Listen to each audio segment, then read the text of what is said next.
tonight we are making cabbage soup. Not that crazy diet soup, the really good kind. Here's a secret ingredient.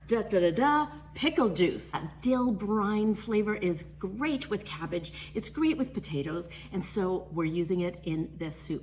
Let's get going. Start by chopping your veg and bacon. Get that bacon started right away. Meanwhile, hit the cabbage. We take out the cores and start chopping. And of course, our bacon is nice and brown.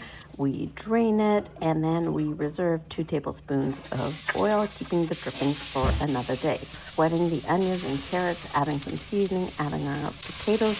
Notice they still have their peel on, and they're a nice waxy kind. Here comes the cabbage. Give that all a stir, add your broth. I'm using better than bouillon, and here is the pickled juice. Stir it all in and let it cook for about 20 to 30 minutes, and then do a taste test. Add more pickle juice. Thicken that soup with a little bermani or cornstarch slurry. Add your cream, do a final taste test, and then garnish and enjoy. Time to eat up. Make this. It's so good. I think you're gonna love it.